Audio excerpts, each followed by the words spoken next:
thank you for joining us. This is an event that is organized by the Center for Culture-Centered Approach to Research and Evaluation. We have with us Mr. Samar, who is actually the person around whom this talk has been organized. And really, what I thought I would do is set up a framework for introducing his documentary that's going to be screened on Thursday. And what time is that, Jagdish? 3:30. Yes. No, it's 5:30. Start will 6:30. So the film is going to be screened in Utown on Thursday in the evening.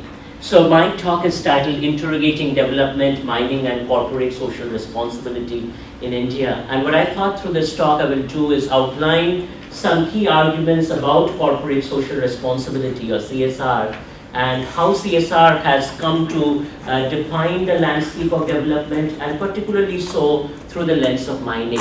So I hope to critically interrogate this idea about development and what it means as seen through the lens of corporate social responsibility.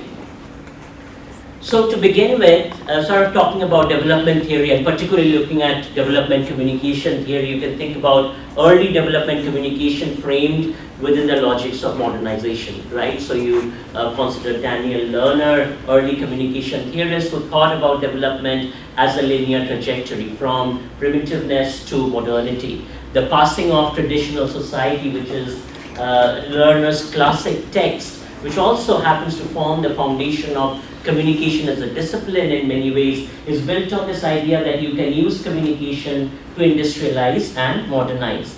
In those early days of communication work, development communication was being utilized to diffuse seed technologies in rural communities across the globe, with the idea that through the dissemination of seeds, you will bring about development by changing and technologizing agriculture.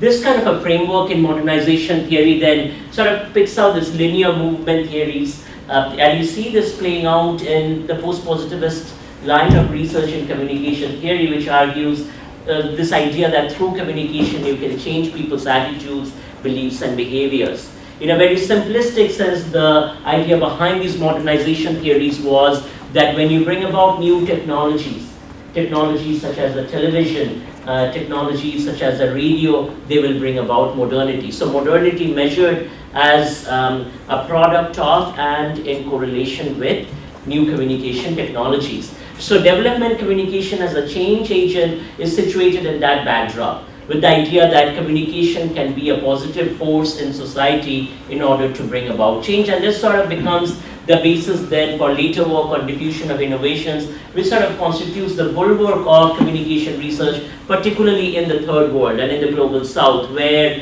agencies like the United States Agency for International Development, DFID, carried development communication projects precisely with the idea that communication can serve as an instrument, as a channel for disseminating new communication technologies and for creating awareness. We move, however, from sort of the diffusion of innovations framework that continued to dominate in the 80s up until the mid and late 90s to the neoliberal framework of development logic. And one of the arguments I will make is that these two frameworks, the traditional notions of development and the idea of the neoliberal market and the free market notions of development are intertwined, because if you think about early developmentalist logics, going back to the Marshall Plan, they were also built on this idea that opening up of markets will be brought about through the modernization of technology. Sometimes we often conflate between these two ideas. We think that developmentalist narrative is perhaps different from the neoliberal narrative. I would perhaps make the argument that these two narratives are complicit with each other, rather they work hand in hand with each other, meaning that early forms of development interventions were really instruments of neoliberal free market ideas and principles. And in that sense then, within this conflation of diffusion of innovations and neoliberal frameworks arises the new development terminology. So the new development terminology, I will make the argument, works through the language of corporate social responsibility, works through the language of public-private partnerships, where corporate sectors, owners of capital actually become the instruments of development. So in that sense then, you also mark out a shift from the role of the state, which of course played a key role in facilitating the market. Right? So when USAID was carrying out projects in various parts of the global south in terms of development communication projects, it was also of course working hand in hand to liberalize the economies. But that relationship now has changed a little bit in terms of the market taking the front seat in carrying out the role and functions of the state. So meaning that within this new development logic, it is the market, it is the capital that holds the ownership for carrying out development programs and development projects. And that is the narrative within which then I will situate the contemporary articulation of mining. So in terms of the narrative of mining, mining emerges within this framework as essential to national development. So if you think about the mining paradigm, and if you connect this paradigm to the idea of building infrastructures and building capacity, now the idea of building the capacity has moved away from the state being responsible for building this capacity to the market, the owners of capital being responsible for building this capacity. So mining companies, owners of mining technologies have the responsibility in investing in these technologies and in building them. So mining becomes intrinsic to the notion of national development. Along with that then is also the idea of sustainable national development, meaning that as you build in the mining infrastructure, that comes to be articulated and realized through discourses of sustainability. You build technologies in ways that are less polluting, that are innovative, that are green. So these discourses of greenery, the discourses of sustenance of the earth are tied to the logic of mining. And I think this is a key move that I want you to keep in mind, which is that essential to the notion of mining as a framework for national development is also the idea of sustainability. And that is where the privatization logic enters. How? Because the argument goes that in order to nationally develop these mining sectors, the state sector and the public sector is incapable because it cannot invest in the technologies of capital that can be green, that can be innovative. So the innovation should be left into the hands of the owners of capital that can, through innovative means, develop these national resources through sustainable ways. So doing business then in sustainable ways becomes another buzzword in this process, meaning that as we participate in the economy, you generate capital in ways that are sustainable, not simply in terms of environment and logics of greenery and environmentalism, but also sustainability defined in terms of relationships of the business organization with the community.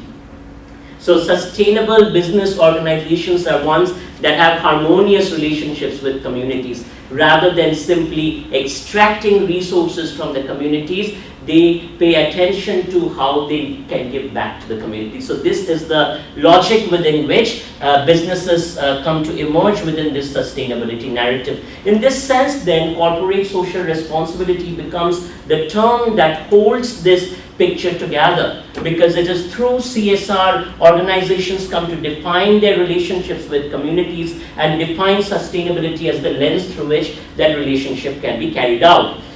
Within that framework of sustainability then, development emerges as participation. So you will see for most organizations that talk about the narrative of development within their CSR rhetoric, they will simultaneously talk about the idea that sustainability in CSR can be achieved through participation. So the emphasis then is on participatory processes, creating processes of participatory appraisal that can give organizations or these mining companies this idea of license to operate.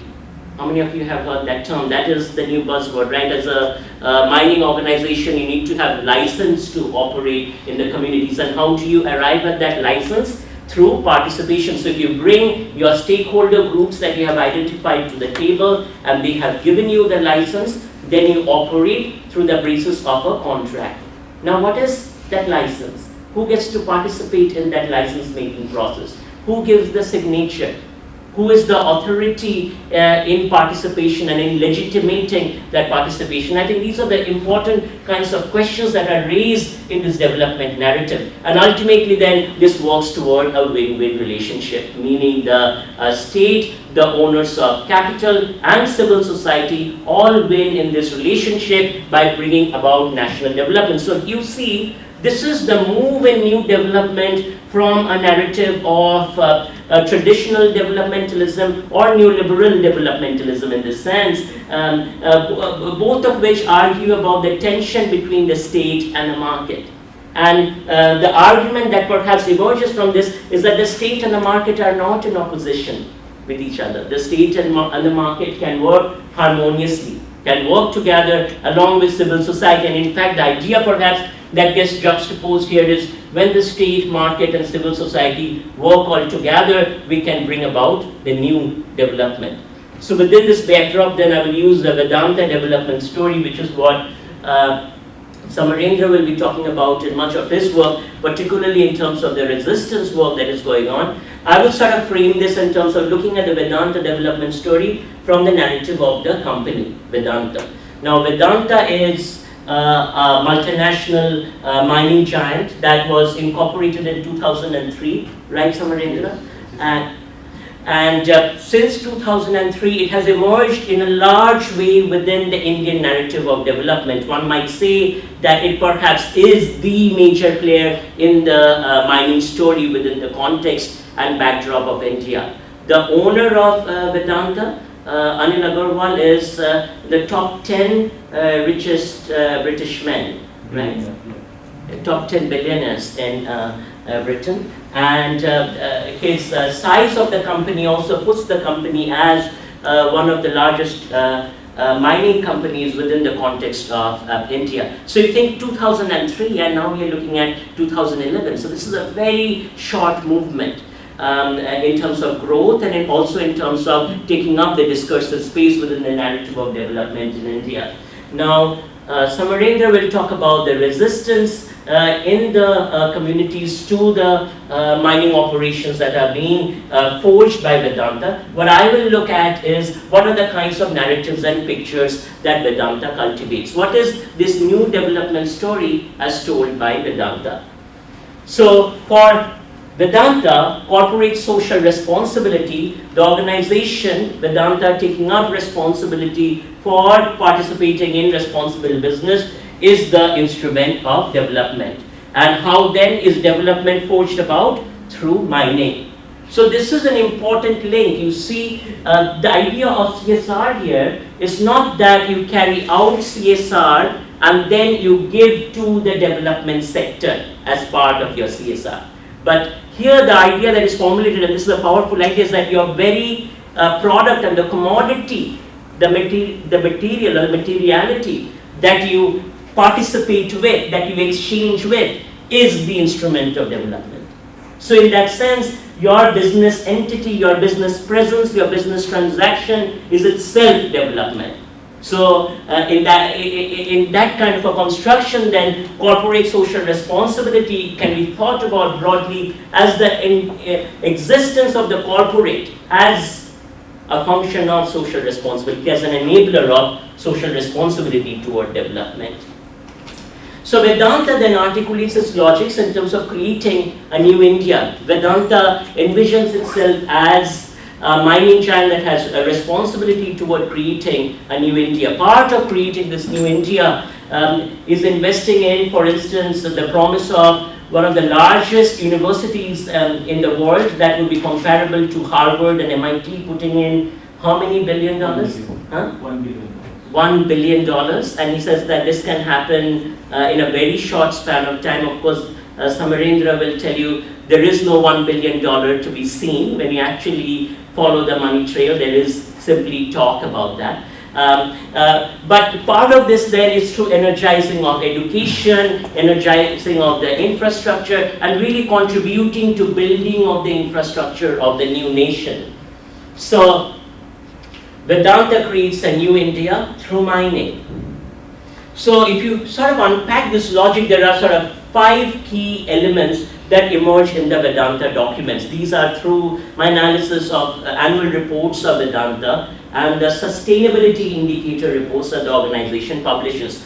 One is it says that it contributes to development in its vision of development by generating resources. It says that by translating raw materials into products and by mining these raw materials, it contributes resources. And through these contribution of resources, it therefore works toward creating a new India. It builds an infrastructure of a new India by investing in these resources, simultaneously investing in basic resources like education, food, public health, housing. We will see some of these narratives, how those play out.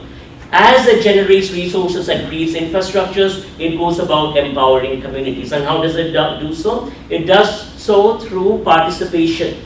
It does community consultative processes, community participatory processes. So if you really look at the Vedanta narrative, you would come away thinking that the organization is a cutting-edge organization that innovates in participation. Participation itself becomes an innovation. The organization consults communities, has consultative processes that are set out through which organizational decisions are made. And through these processes of empowering communities, it builds sustainable relationships. So in this sense, social capital is generated by the capital that flows through the mining work of Vedanta, and this social capital then works toward building robust communities, which then further work toward generating additional resources. So you see, the conceptualization of community fits within the articulation of the organization as a generator of resources, as a generator of materiality, as Samarendra would put it. Community and community participation is intertwined with this notion of materiality, this notion of mining of resources that are then contributing to the community and that are also sustained on the basis of a robust community. Sorry, what do they mean with robust community? A robust community is a community where children are healthy, where children participate, they have economic opportunities, and ultimately they can find jobs in Vedanta mining companies. So you create this cycle, you create this chain of newly empowered citizens that have now come to participate in the development rhetoric and in the language of development by their participation in Vedanta mining.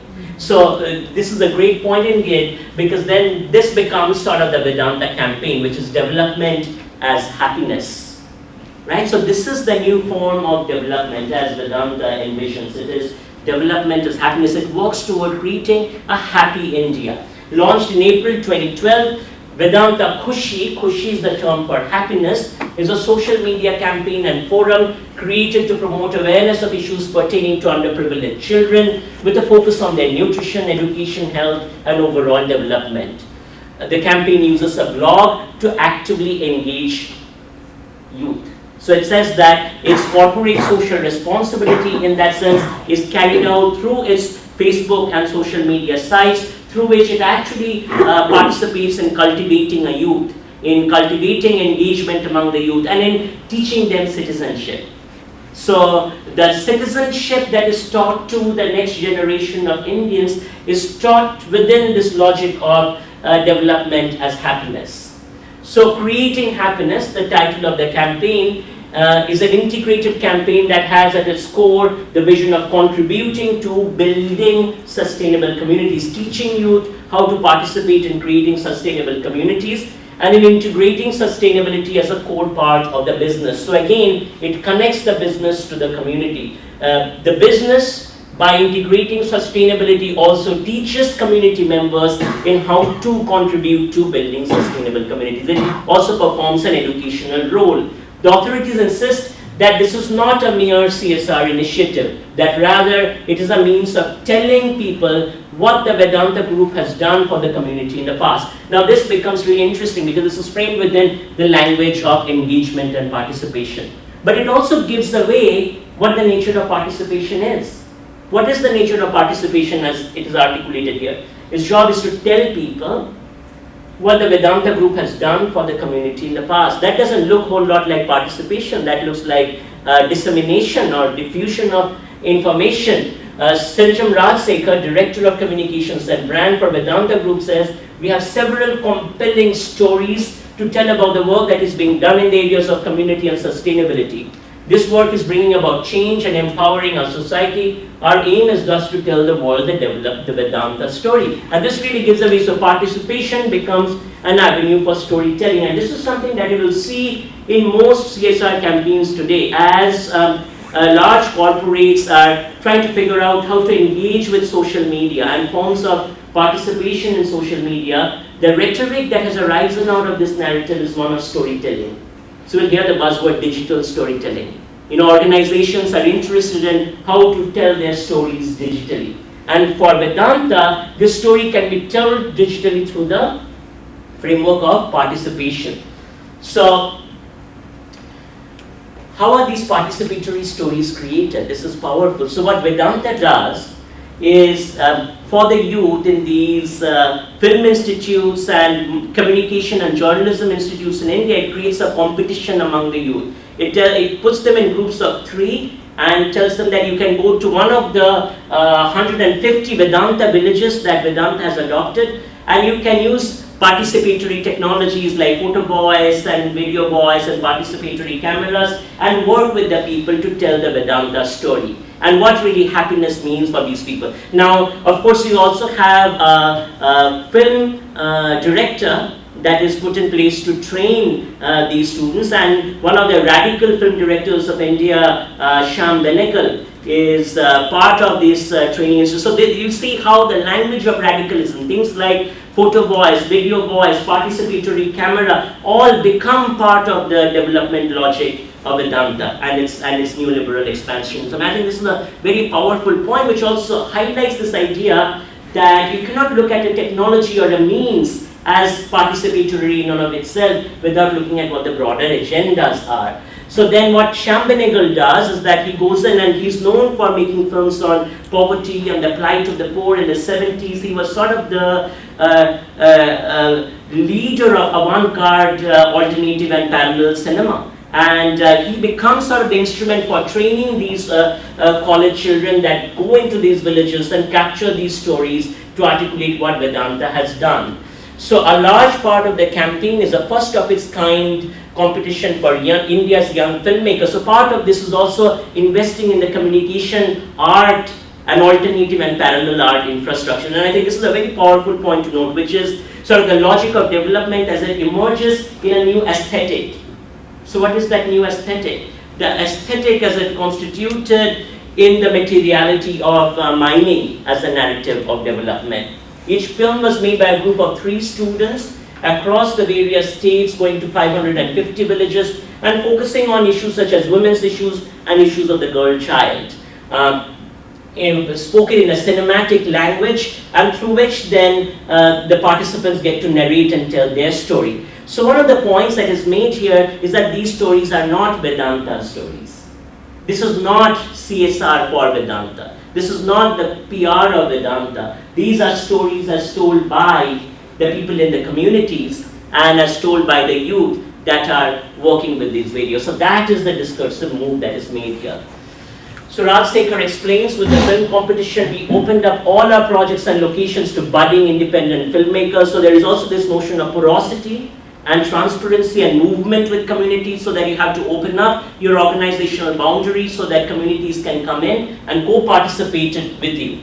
The brief given to teams was simple: visit our locations, see our community work, find a story and make a film. The idea was to enable them to experience it firsthand and make films on impact that the projects were having on the community. And of course this was participatory because the students were not given any script to tell. The 38 films will now be judged in 2 categories: popular choice and jury award. So what is the popular choice? These films will be posted on YouTube and then on Facebook, and people could vote. That too brings about additional participation through new materiality, new media, right? And all these films are also open for public viewing and voting on YouTube. In addition, you have a jury comprising of Piyush Pandey, who is the National Creative Director of Ogilvy India, Shyam Benegal, filmmaker, and Gul Panag, an actor. So you see the complicity of media, but not just media. This is not your traditional mainstream media. This is also your radical alternative media that becomes complicit and in fact instrumental in this development story. So the first video we will capture is Binno's story. This is sort of Vedanta's happiness campaign. Binno becomes the center stage of this campaign, and that were real parents, friends, doctors and school teachers while highlighting the changes that have transpired in rural India by looking at Binno's story. Over the years, thanks to Vedanta, the film shows how our life is different from that of our earlier generations. Do you catch something? Vedanta makes a difference in Binno's life compared to earlier generations. Binno now lives differently compared to earlier generations. Huh? When was Vedanta created? 2003. 2003. 10 short years. And we have a new India compared to the other generations, right? The campaign is extremely close to my heart as it's all about enabling India. I have worked on this campaign along with my team as an excited young copywriter, and I look forward to the people of India to not just appreciate Vedanta's efforts, but also get inspired to do something on their own to make India a happier place. So you can come participate with the Vedanta story to make India a happier place. So what does Binno's happiness look like? The first thing is Vedanta talks about is that it brings about education to Binno. It educates her. In the short 10 years that it has been in India, it has changed the landscape of these villages by being education. So we will interrogate that claim in terms of what really happens here.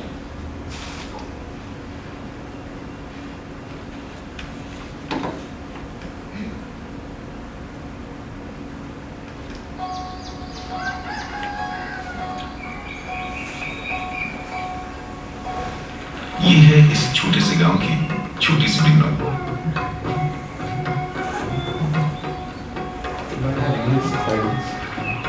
Can I turn on subtitles?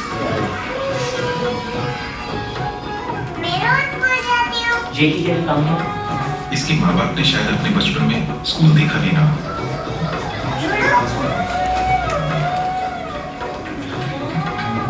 ये है बिन्नो के दो भाई कोष्टो और नंदू। बचपन में इनके पिताजी के भी दो भाई थे, पर वो रहे नहीं।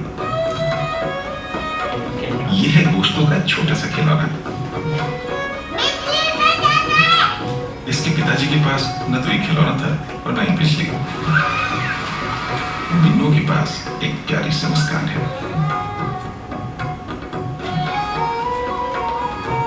पता नहीं इसकी माँ के पास ये मुस्कान थी कि नहीं। बिन्नो की आंखों में बहुत से सपने हैं। इसकी माँ बाप की आंखों में सिर्फ तीन, बिन्नो, कोष्टो और नंदू। हर माँ बाप के सपने होते हैं उनके अपने बिन्नो, कोष्टो और नंदू। एक एक करके इन्हीं सपनों को हम साकार कर रहे हैं। Okay, it's good actually that you don't have subtitles. Can you tell me what's going on here? What's the narrative? It's beautiful. It makes you feel good, makes your heart warm. Yes, a very cheesy. This was created by the students. No, this was the cornerstone. This was by Ogilvy, and then I'll show you a couple of the student ads. So the government really love when Vedanta do all this affordable work. Yeah, they're building the infrastructure in the Yeah. country. The government doesn't have to bother. Yeah, doesn't Yeah. save a lot. Vedanta can go ahead and do it. Yeah. But What from the else? little Hindi that I can understand, I think that the language, the text is just as important now. The way it's narrated, it almost makes you feel like, wow, why did you save this person? And wow, like you were able to bring this in, this kind of a feeling that gets generated, and appreciation for maybe the company because you came in and you were able to. But it almost has this kind of a narration that's, it's quite emotional too at some level, right? It's really like it's meant to touch your heart, or maybe meant to get not a rational reaction as opposed to like feeling of maybe joy or feeling of gratefulness or whatever. So for any of you that have watched Doordarshan, which was the Indian state-run media up until the 80s, and tell me if this resonates with you. If you saw Doordarshan run ads or public service announcements. This is made to look very much like that. Can you tell me why? This looks very much like Doordarshan's child welfare department. Yeah, child welfare department, you know what the government is doing, and that is a very powerful move again. Vedanta becomes the state. It took that ground. The scripting and the narrativizing. There is the other part of it where Binno says that, you see, Binno is now able to dream now, that her mother and grandmother weren't able to dream. In their grandmother and mother's eyes, there were only the four walls. Interesting in our discussion on feminism and Zen today, right? For our mother and grandmother, there were only the walls. But for Binno, there is a whole new world to dream about. Then saying, what could her parents imagine and dream about? They could only see 3 kids in front of them. But for Binno, she has a whole world in her hands to dream with. But there is something else important, Chiki, and I want to show that part. How does Vedanta achieve all of this? Does this have the subtitles? No, right? No, it does not. Sorry. How does Vedanta achieve all of this? Can you do one?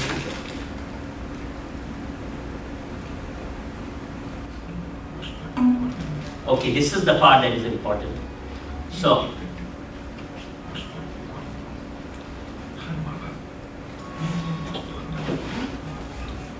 it does Anganwadis for 1.25 lakh children. Anganwadis are these educational welfare programs, computer education, healthcare, in partnership with government and NGOs. Who actually runs Anganwadis in India? Do you know? Is it run by Anganwadis are a Vedanta innovation? Women's self-help groups. It's a women's self-help groups created by the state. Women and child welfare department. Going back to the 1970s legislation, that and the healthcare workers similarly are legislated by the state in terms of community health workers. So the discursive move that is made here, first of all, is one of co-optation, and the other is one of illusion. That it takes the things that the state does. So part of Vedanta being the state and state operative is making that argument that it provides healthcare, it provides community education, midday meals. The midday meal program in India is celebrated as an example of a state-run intervention. Vedanta co-opts that as something that it does. So part of this narrativization in CSR is the shifting of the story, right? Where sort of the private sector becomes the deliverer of all these goods, while in truth or in reality, it isn't. We will watch another one. This is done by the students. It's called Swavalamban, means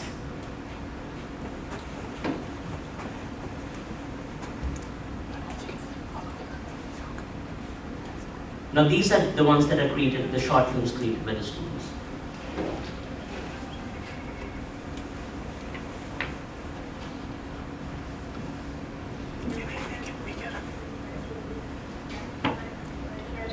बीमारी आने के बाद मेरे को पहले कुछ नहीं आता था और मैं धीरे धीरे सब सीख गई हूँ। मैं सीखे जो भैंसे हैं, बकरी है, सुबह उठती हूँ, 4 बजे उठती हूँ, उठ के दूध निकालती हूँ और छाछ फेरती हूँ, घी लेती हूँ, चूल्हे पे घी गर्म करती हूँ, फिर दूध गर्म खाना बनाकर मैं फिर बाड़े में जाती हूँ, बाड़े में जाके भैंस को चारा डालती हूँ, गोबर डालती हूँ, साफ सफाई करती हूँ बाड़े की में और बकरी के पेड़ से पत्ते तोड़ के लाके उसको भी खिलाती हूँ। फिर दोपहर को खेत में जाती हूँ, खेत में कटाई बुनाई करती हूँ, ढिलाई जो भी खेत में काम है वो करती हूँ। 6 साल तक तो यही चलता रहा और अब हमारे गांव में ऐसे सेंटर खुल गया है, उससे हमें बहुत सहायता मिली है।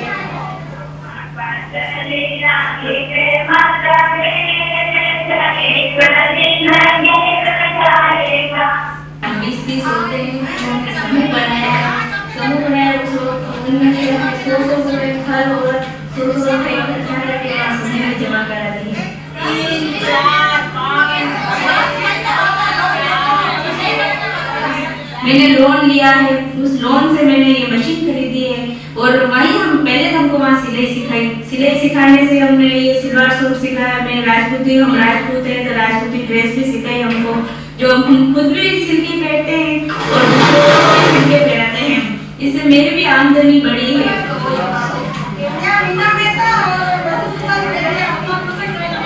भी समूह से जुड़े तो हमें बैंक से भी जाने का मौका मिला और दूसरे लोगों से जैसे बड़े बड़े लोगों से भी मिलने का अवसर मिला। वेदांता की तरफ से हमें एम्ब्रॉयडरी का प्रोजेक्ट आया हमारे लिए, वो ट्रेनिंग हमें 3 महीने की चली।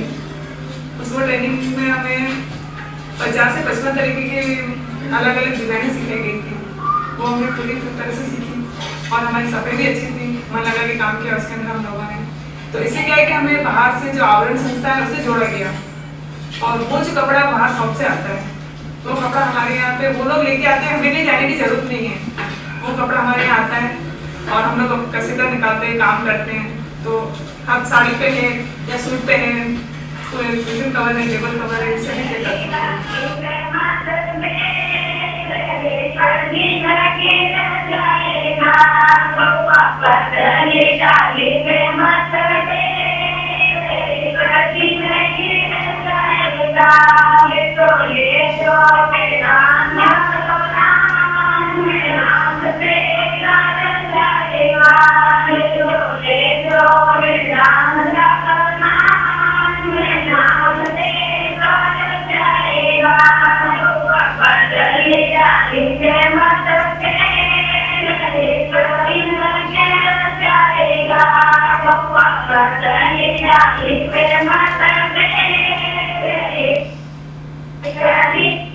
So what is this narrative? What are some of the key points here?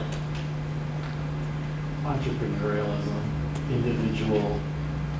Entrepreneurialism, women, Vedanta teaching women how to participate in the economy through entrepreneurialism. That also is the logic of the market, of course, right? So I think about, we were talking about Grameen, the whole Grameen Bank innovation in terms of cooperative banking and local banking, and working within that logic of the market and participation in the market as self-help groups. What else? There is something else though. Well, I don't know what you're thinking, but this idea we created. Vedanta created self-help groups, right? So that becomes a Vedanta innovation. Yeah, 250 groups and how many? 3,000 somewhere. 5,000 plus something. Which is probably the statistics. So did they like go around and say you come out and I mean like this idea of also creating in a community, not only that it's attributed to themselves, but then to go into what happens to community. Actually, think about community participation, right? The idea of being able to, I don't know, just the idea of creative just gives me. Are you making the point that they didn't think of the idea, or are you making the point that the women created these groups? Both, and also that even the creation of the groups works within a particular ideology, which is the ideology of self-help, as it constructs local participation and grassroots participation. And I kind of, I don't know, maybe just picked up on the change in the tone in terms of the video. So at the beginning, it was like she was so rushed to talk about all the things she was doing, all the struggle, everything.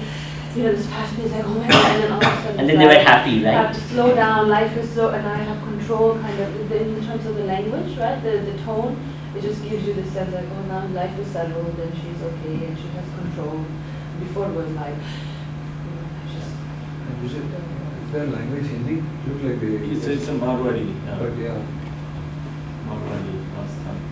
Rajasthani. And that's the place actually where Vedanta's worst CSR, you can say worst community affected villages.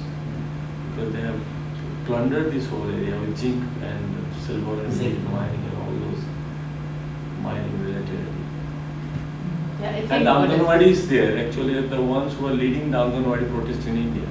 This one and Karnataka. It's an interesting one, it's not shown. Yeah, so did the students pick up on the other stories? That's the part. So is it participatory? What kind of participation, and what are the kinds of, what are the kinds of lenses that the students are and where brought do the into? students stay? That's also important. The students just have fly-by-night operators. They just go to this Vedanta's guest house and they stay, and they're all very constructed stories. They're looking not, for a not story. really legitimate, not real research done by students, but It seems to me that the story is not necessarily like untrue, No. right? But it's a very But it's a particular very story. And that's always been the, in my classes when I talk about research, qualitative research, people have an issue with it. And I usually make a differentiation between journalism and qualitative research. If you're a journalist, pardon me if you're a journalist, but you want to tell a sensational story. So you want to tell a story that is sensational, that will get attention. But presumably if you're doing research, you don't pick and choose certain stories. You try to tell the full, as much as you can, the fullness of the story. So what's not there, it's and the constructed nature of they went there to find a story that fit with what they were looking for is maybe what's something. Which ties into the idea of what were the students told. It's not like that they were probably given a camera and said, go find a story. It's probably like these are the scope within which you find a story, which already lays out what kind of stories you look for. Is it very interesting, Jeff. It was very interesting to see these students' Facebooks because I actually spied into the students' Facebook accounts. And what we found is very interesting. What they were doing there was they had fun. So they were actually revealing themselves more than even the Vedanta CSR. Is it participatory because the students did it? Is that why? Yes, and you're giving the cameras and giving the students the ownership of the stories. But, yes. But you already have the window story to aid. So if you As want a a prize, it has to come close. To look like the window. But then there are also some projects that have given the cameras to the self-help groups and let them tell the story, and then that become basically photo voice as part of the scripting that the students are doing. The other part which is interesting, and this will go back to something Ingrid you raised, which is what is the role of education in this? What is the role of universities? I could see our NUS students, us taking on a summer program, a 10-day summer program, NUS students into the Vedanta settings. They will learn about filmmaking, they will learn about communication and participatory communication, and they will contribute and build their vita at the same time. I think that's also a powerful point in terms of Indraprastha College. So what does it do for these students that they participate in this Vedanta thing? It also is a vita hit for them in terms of selling that on their vitas for particular market purposes. There's also a diffusion, I mean, there is no more powerful and traditional symbol of diffusion in empowerment than the Singer sewing machine, going back to South America and whatever else. And, Right? yeah. I mean, I almost laughed when I saw the brand also, right? The brand as well, the Singer sewing machine. But I mean, now, do they have to get ever better sewing machines? Are they in the consumer kind of treadmill now by buying this? Do they need more and better equipment over the years? Okay, I'll show one more, and then I want us to move on to keep building this conversation.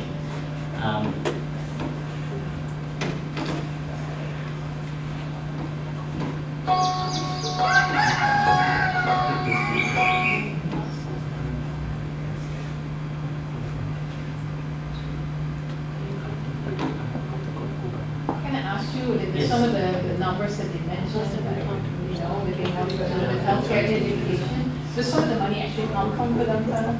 Yes, some of the money does come. So the part of this is Vedanta pours in the money to the NGOs and the civil society organizations. So this also becomes a powerful part of the story in terms of what is the role of these NGOs in these settings and what is the role of civil society in carrying out this development narrative. So they say it's a public-private partnership. It's a PPP. Does Vedanta mean anything? Vedanta comes from the Vedas, right? Vedanta. So what does it mean? The last word of knowledge. The last word. That's fantastic. It's a great company brand name. Yeah, it's one of the main manuscript of the Indian religion. Okay, let's kind of keep moving so that we sort of get through the arguments. So one is through education and the role education plays. So you saw the Swavalamban movie of an empowered community of women in Udaipur creates happiness. So at the center of this then is also this idea of art being at the locus of Vedanta's contribution to development. So it sees these films not as ad films, These are not advertising films. These are parallel cinema. These are avant-garde, alternative cinema, branded through the brand positioning of. Now I'm forgetting the name. Shyam Benegal. Right. I think both Shyam Benegal and Gul Talal, they got out of the jury after some protest. But after the last day protest. We did a big protest and we had a spoof. Do you have a spoof? Yes. It's interesting to show the spoof. Because what we did, we used the same image with a different narrative. And that was shown by more than actually the Vedanta story. I just wondered that how come it? This should be good. Are there some? Can you get a piece of Vedanta? ये है इस छोटे से गांव की Faking happiness. Just faking happiness. How come a person like Shyam Benegal gets involved with this kind of? About But that is the whole part. education means and I what mean, elitism how could he be? I mean, he's one of the leading activists during 70s and 80s from South Asia. He's wrong. He's wrong. I don't think this.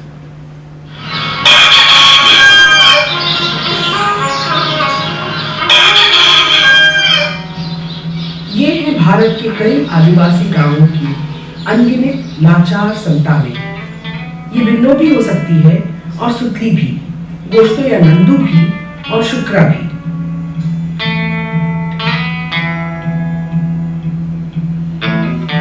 इनके माँ बाप का हक था अपनी जमीन पर जिससे पैदा होती थी खुशी। कंपनी ने जमीन छीनी, बचपन छीना और छीनी आखिरी मुस्कान भी।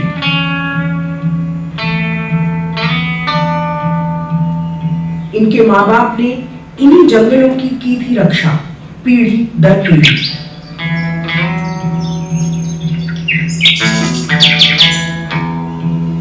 उन जंगलों को काटा गया विकास के नाम पर। उस विकास में आदिवासियों का हिस्सा कहाँ? इनके माँ बाप के बचपन की नदियों का खुशहाल पानी आज दूषित है या गिरवी।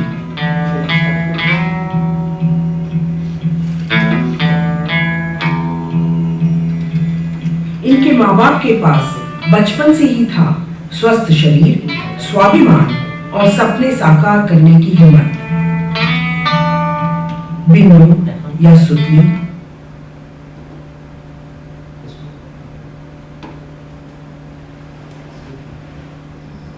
Vedanta Kushi versus Vedanta ki Ganga. Was it up there? Yeah, it's the first one, is it? भाई ये आदिवासी लोग का जंगल पहाड़ है, उनका बाल्टी, उनका रस्सी, ये एक्टिंग करवा रहे हैं। छोटे से गांव की कोई भी बच्ची को बोलो तो हंसी, ये बच्चे लोगों से नाटक करवा रहे हैं। दौड़ो बोलो तो सब बच्चे दौड़ने लगते हैं। पब्लिक हैरान है कि ये सब हो क्या रहा है।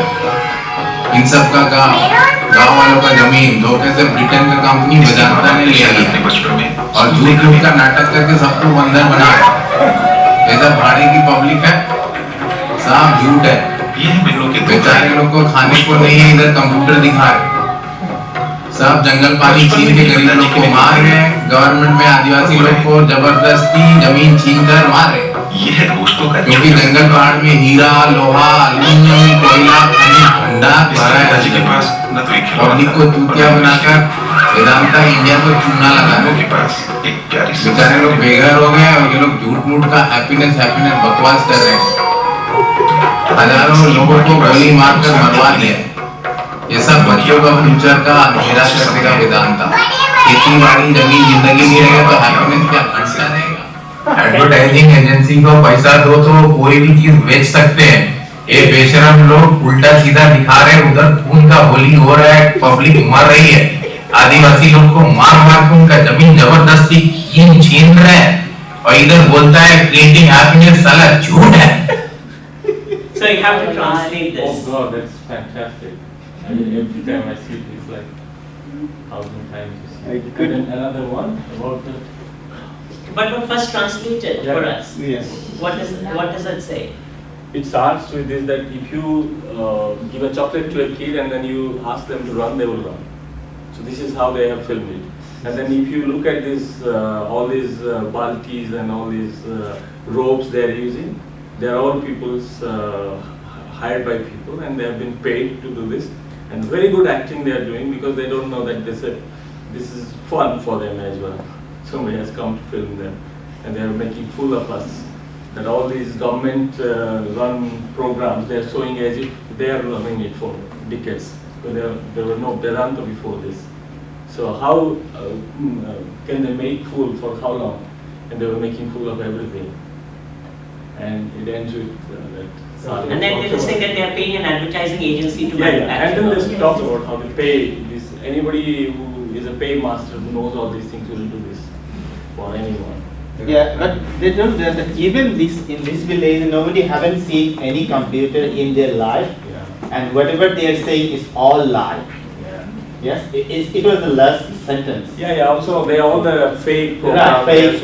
How fake program. Even they are not existing on ground, and they are talking about computers. Right. And if you pay the paymasters, they will talk anything. Right. 1.25 lakh. What a sham. So what is the next one? Next one.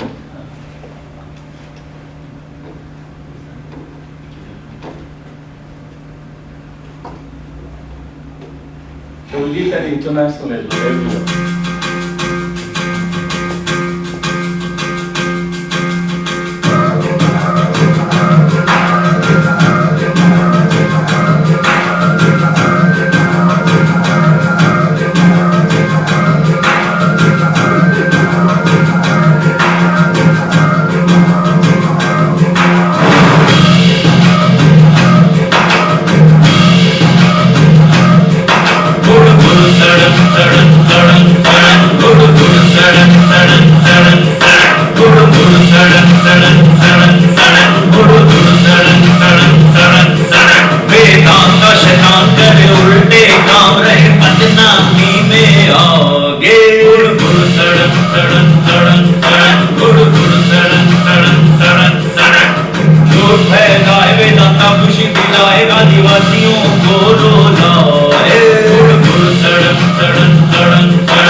Attracting good students who could also make films for us. So we also did a parallel in London, in India, and in Zambia and other places, in Trinidad and Iceland and other places. Also we created a lot of faking happiness.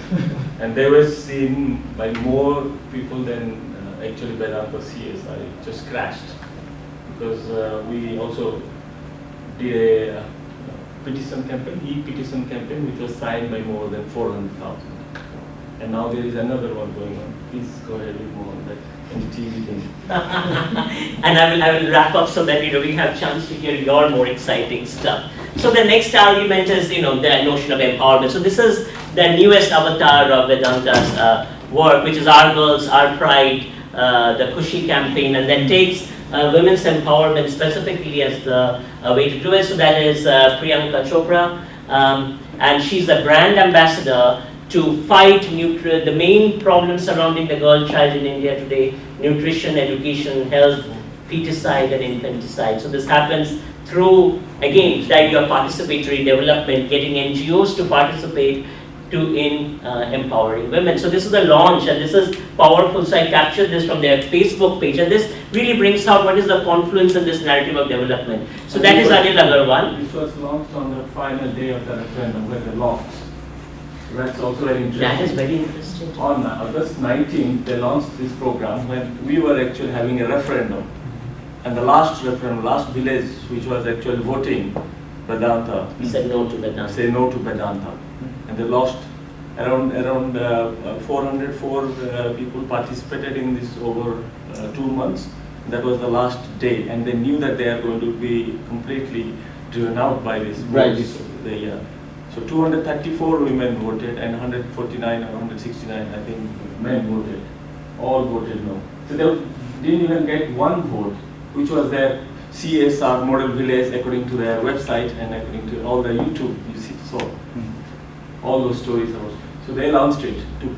And they also created NDTV, also went to the ground, to the 12th ground Sabha, and they made another documentary as well, parallel, to showing the other side. So they became the activists, and they became also the participants.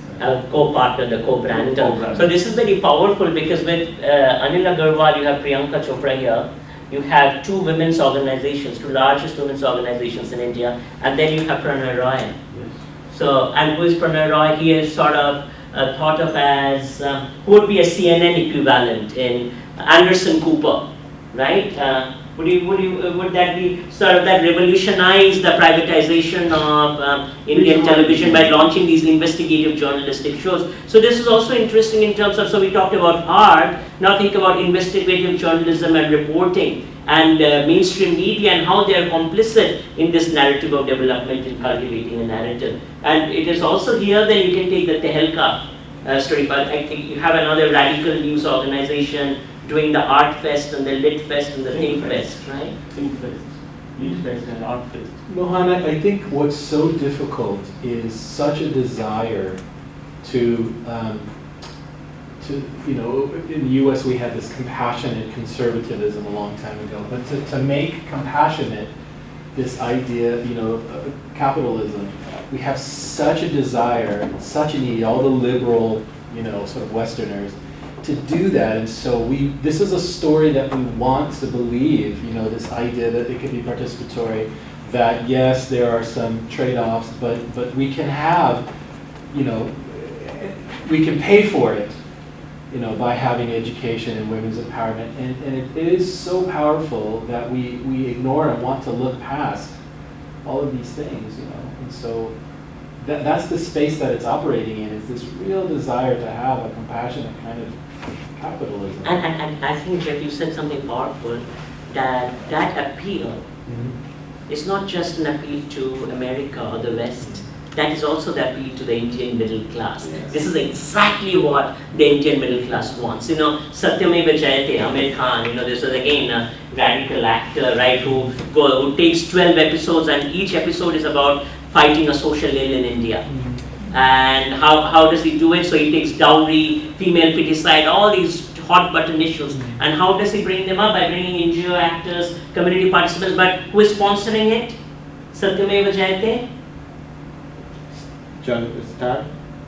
Reliance. Reliance, yes. So again, that is again a major corporate giant that also owns television and media spaces. I see a parallel between what you're saying about the Harvard Fences, you know, the Protestant ethic and the rise of capitalism, as opposed to the eugenics of the far-right conservative liberalism. And that philosophy really fits very well with Vedanta philosophy. Yeah. And the Indian middle class aspirations. Like Satyameva Jayate, or what Vedanta is actually reflecting, what Vivekananda, Swami Vivekananda, when he went to the West, he actually he propagated the philosophy of Vedanta, and he criticized Indians and Indian society from inside. And this Satyameva Jayate was exactly doing the same thing, criticizing all the negatives of the Indian society, like NDTV, like Vedanta companies' CSR programs, criticizing India's women and the gender disparity and all those things. It is like appropriating. And the solution is civil society through CSR programs. We have in Western, our heritage and history, a kind of a parallel as well, where we sold indulgences, to wash away our sins. Yeah. And that's what basically you're doing by exposing all of these things. Yeah, you pay for it. You sort of reap in the rewards. And you know that it's sponsored by Vedanta or some big company, but you hope to pay, you hope to balance the scales, if you want to use a sort of that analogy, that capitalist analogy, and you want to pay away your sins by doing these good CSR type things. So part of this is, go ahead. Jeff, your compassionate capitalism and this example kind of really doesn't go so well together, right? To me, this is a beautiful example of corporate social irresponsibility. Because if you go all the way back to what you spoke about, license to operate and sustainability, living in harmony with your local communities, if that is corporate social responsibility, obviously Vedanta has failed there, right? So this is not CSR, but it's definitely just corporate social responsibility. But there's no sustainability for Vedanta. There's no harmony in living in harmony with community. And no license to operate. And there's no license to operate. Right. And what I will argue, Ganga, is that is precisely the point. That it is by using that language of CSR that Vedanta enters this space, making a mistake, but also it is strategic, right? It enters into this space to re-articulate the new narrative of development. So if you think about the current debates in India about liberalization, right, and about corruption and the next elections, it's really interesting because the elections are, the election coverage and the conversations are filled with this idea of corruptions. But whom do these media hold accountable for being corrupt? Politicians. Individual politicians. They don't look at the corporate houses. And so that is part of cultivating the picture that the corporate houses. So you can take the same thing, I would argue, and do it with the Tatas, which is a much more hallowed CSR organization, and say that they introduce CSR within this narrative to articulate this vision of development, which doesn't really fit with the actions, don't fit with the rhetoric. I mean, the primary target audience for these campaigns is not the tribal, they are the middle class. class. Yes. And therefore, because they don't want to hear them. Absolutely. If they get the middle class push and all the CSR is directed towards them, then they can, get into police. And what is powerful is that the same TV that is showing this, how tribal women are being empowered, the next frame in the news story is India is invested into 3.5 million rupees right now into purchasing drones that are going to be deployed in these tribal areas to fight the tribals. You see? And so both of these narratives, they work side by side for middle class Indians. So if you ask them, okay, so what's going on with these drone attacks? What will be their response? That is okay, because you're fighting tribal resistance, you're fighting the Maoist guerrillas. People don't want development. Right, and at the same time, you want to bring about this kind of development. So I want to show, there's also notion of celebrity cause sponsorship, right? So here in this case you have Shah Rukh Khan. Do you know who Shah Rukh Khan is? Everybody knows Shah Rukh Khan. Isn't that the bad You know? line? Isn't that the worst? Isn't that the bad line? That's the circle of line. You know this, my name is Khan. Jim, do you know Shah Rukh Khan? I don't. I was making a joke of my ignorance. Oh, my name is Khan, I'm not a terrorist. No, I'm not a terrorist is not the title of the film. Just my name is Khan. My name is Khan, I'm not a terrorist. You should watch something. Yeah, see, he's a famous Indian It actor. takes on the Western notion of Islamophobia, and recognizing this as a way of preempting that.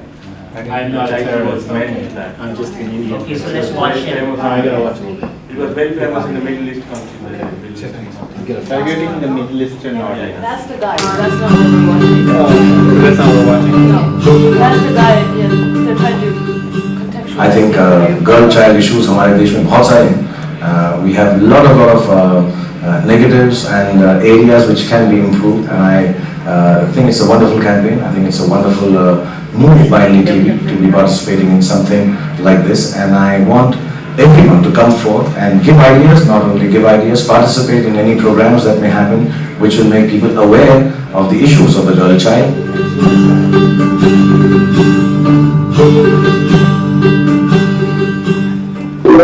It's interesting that you said NDTV.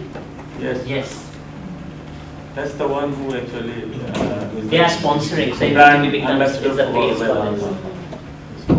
Okay, let's go through this so that we can. So part of this language then is the language of sustainable development. This is how the Vedanta then frames what it does. So what does it say? By ensuring that a business produces resources responsibly is not only crucial for society, it is critical for sustaining the growth and development of our business. All of us at Vedanta believe that we can strengthen our business and positively impact the world by managing all our business operations sustainably. By doing so, we maintain constructive and mutually respectful relationships with all our key stakeholders. So this is important, the language of stakeholders, relationship, relational harmony, and sustainability, right? So sustainability becomes the buzzword through which Vedanta gets its license to operate, because it does businesses sustainably. Right, so how does it become sustainable? It uses state-of-the-art technology, and we are committed to embracing and developing new technologies and innovations that add economic value, create efficiencies, and also make a significant contribution to reducing the environmental footprint of our business. This is powerful, you know. Yesterday, was I telling you, I was at the talk of the World Aviation Congress. So, you know, when they invited me to give a keynote, I said, oh, I will go. You know, this is a great opportunity to disrupt. So I talked about CSR and authenticity, you know, how you say something and you do something and how they are so different. And immediately they responded, you know, but we are really trying to do things. We are really trying to reduce our carbon footprint, and look, these are our data. So there, I think, was something that becomes very powerful in that is this notion of developing new technologies and innovations. So part of the license to operate and that sustainability language is that you create new efficiencies and create value by building innovations that reduce the environmental footprint of the business. Does that really bear out in the actions? Does that really bear out in what we actually see in terms of the environmental footprint? That's the question, right? But in this narrative, the other part that you see is that there is no presentation of evidence. If you have reduced the footprint, how, you know, looked at the sustainability report and was examining it closely, and there are no articulations of how and where and what kind of impact. So, but even if, right? Okay, so you reduce the footprints from 100% pollutants to 99% pollutants, so like big deal. This is the problem with all of these green technologies. But in the end, there's no like green car, it still pollutes. Yes. Yeah. It doesn't say anything about that. So in that sense, I guess it is, you also have to question what really is an innovation, right? Because if you continue to innovate, would you exist as an organization? If Vedanta really innovates, what would it be its value? That's a powerful question, right?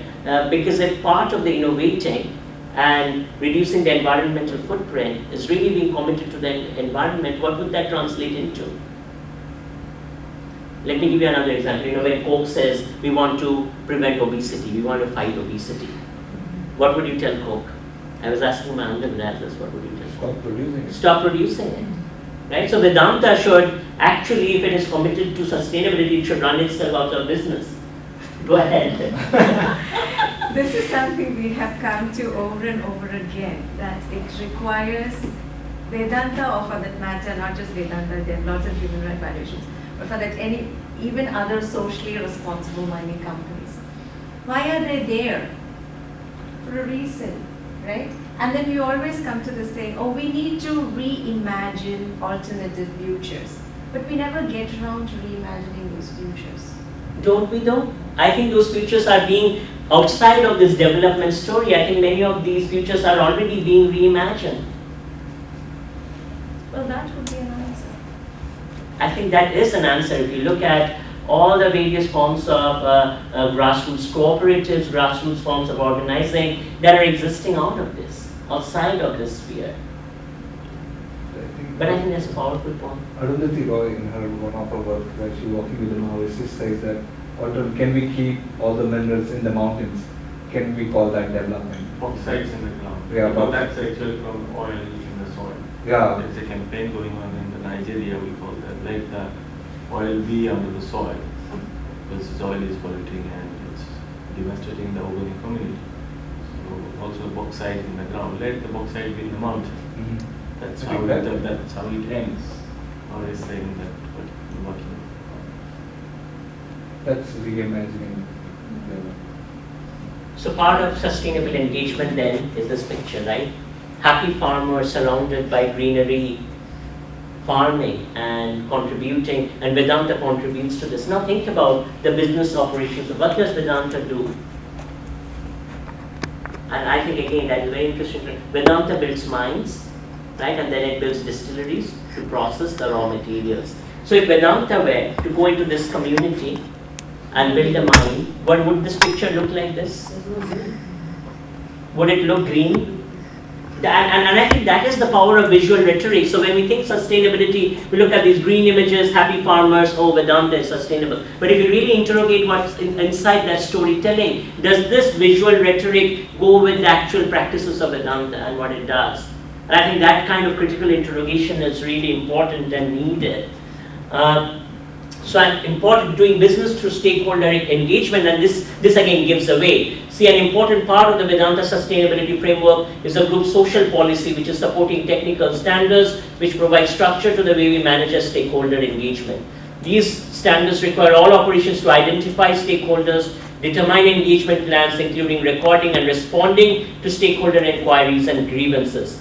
Our stakeholder engagement standard is aligned with international best practice and equips our subsidiaries to have a consistent approach to the way they engage and communicate with their stakeholders. So I would say, and I agree with Samarendra, your notion of physicality, that you have to physically be in the spaces to see how this translates. But I would also say that if you critically read this statement, it gives away its inconsistencies. The inconsistencies of this logic are built into its articulation. How? Can I add one thing? Yeah. You know, what is engaging with this? It's engaging with a very good PR company to write all these reports. For the first time, they have followed world's #1 diversified company, BHP returns methods of CSR. No mining company has ever come up with a sustainable development report saying that mining is sustainable. So they have been trying to actually create a new language, and they funded around $33 million to produce a report called Breaking New Ground. And if you look at these words, the words are plagiarized by those reports.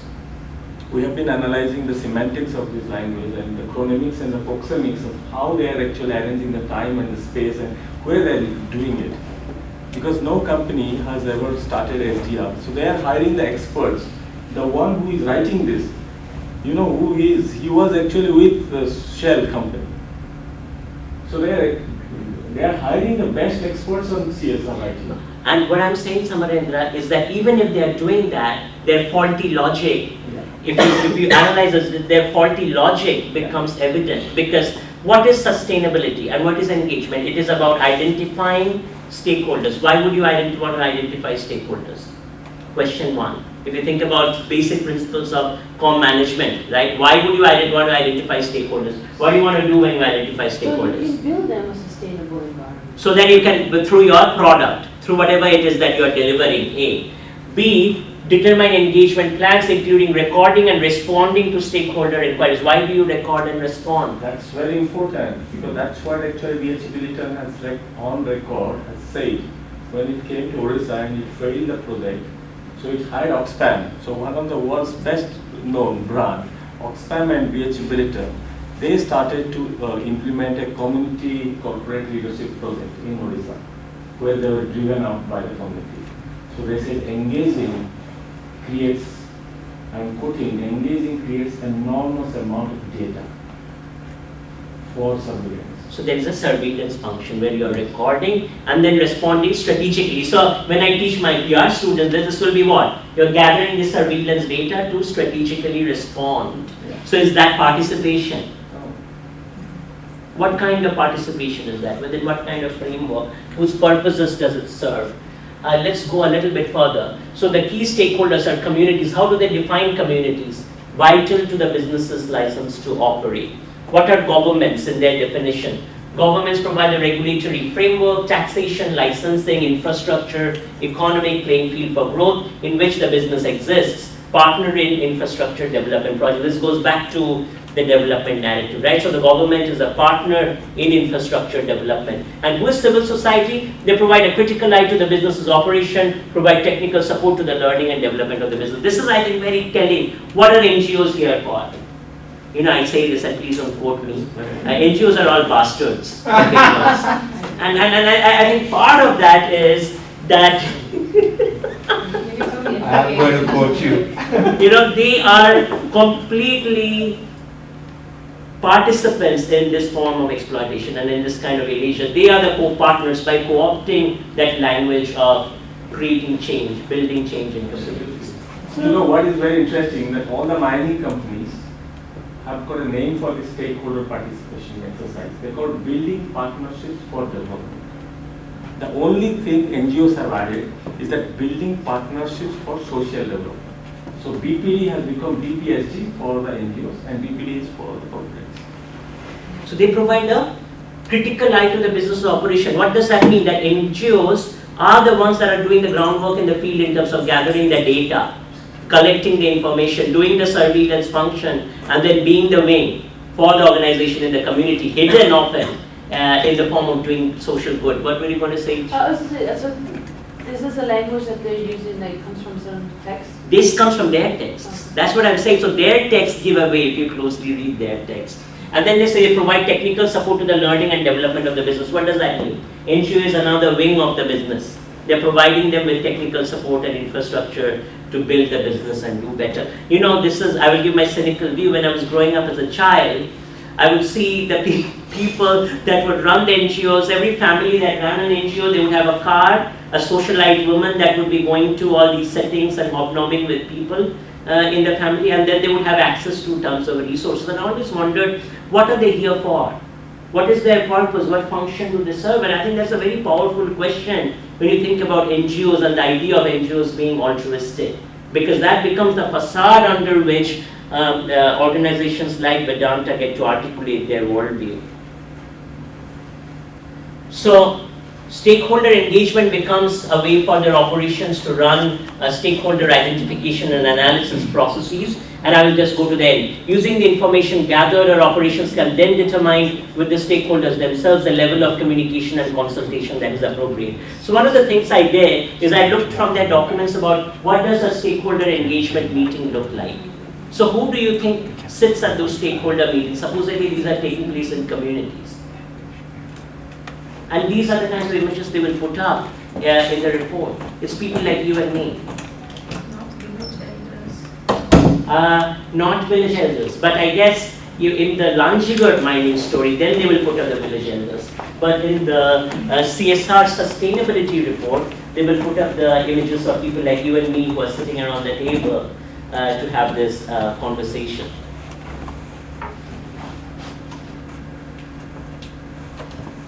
We'll go through this quickly. Another part of engagement then is engaging with social media. And you see, we have an active presence on various social media to increase awareness about our business and activities, share latest news, and respond to any queries or comments that are posted on our social media sites.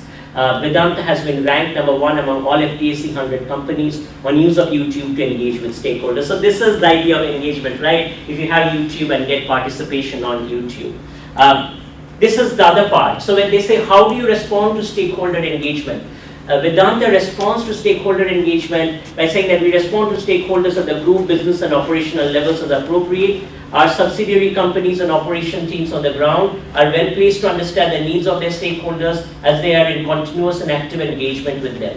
And what Vedanta does is it says that it participates in these dialogues. For any email that is sent to Vedanta, it makes sure that it replies and responds. So that is its idea of stakeholder response. See, And of course, you will relate to this, Samarendra. During the later half of 2012, we received 2,497 letters from members of the public asking questions about the project in Lanjigarh following a campaign by Amnesty International in Holland.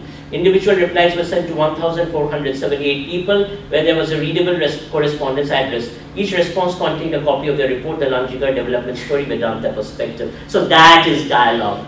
So I'm going to give you my spin and I'm going to respond to you, I'm going to send you an email. Now think about the people in the community and on the ground who are actually facing this. Are they going to receive emails? Or are they going to read the Vedanta's perspective? That is a response to Amnesty for the What was the campaign by the Amnesty?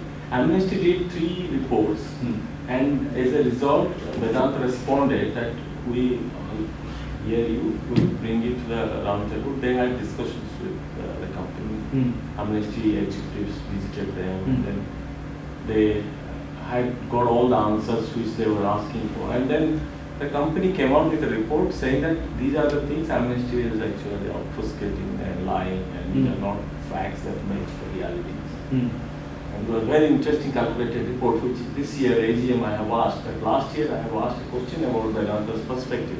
There were many factual inaccuracies. I said, okay, you go by your own factual accuracies, and how can you say this and this and this? And then in one place they have said that we actually want the communities and we respect, and in another place they are saying that Dongriya Khons are backward communities.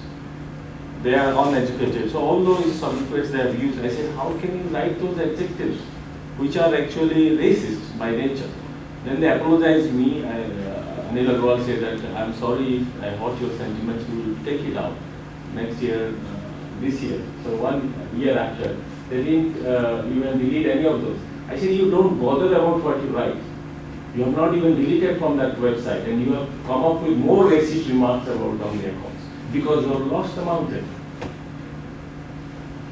So they have this, this discourse and all these things are written by experts who have nothing to do with the company. These are desk writers based in London. The guy was a sustainable development executive for Shell company. So he knew the Shell experience. He knew actually how international campaigns he can actually run. In Netherlands and in UK they have done this very well. So he has been hired. Vedanta is hiring world's top executives on every sphere of life. For now it has taken Sam Walls from Rio Tinto as his advisor. Chief of Rio Tinto is advising me. B.H. Billiton's executive was a former chairperson of this company.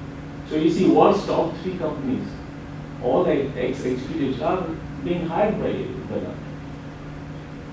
Can I wrap up? So I will just wrap up with the final thing about transparency. So part of this narrative is also Vedanta articulating how it is a transparent organization. It says that they ensure transparency through group communications and investor relations teams that have access to all information, and business subsidiaries carry on the same practice of making all information available on the website and available to and again, there's the question, right? So to the Dongriya Khon, what kind of information becomes available? And I remember, you're writing about the idea that they would actually be holding the stakeholder meetings in Bhubaneswar, far removed from the Dongriya Khon communities. And that is their idea of transparency, right? So again, but to a middle class, so this is actually a website that is targeted toward the literate person that is member of the civil society, that is member of the educated class. This is a story that makes sense. Yeah, you put up stuff on the website, you make your information available, that makes you a transparent org. You can give a facade of being transparent in that sense.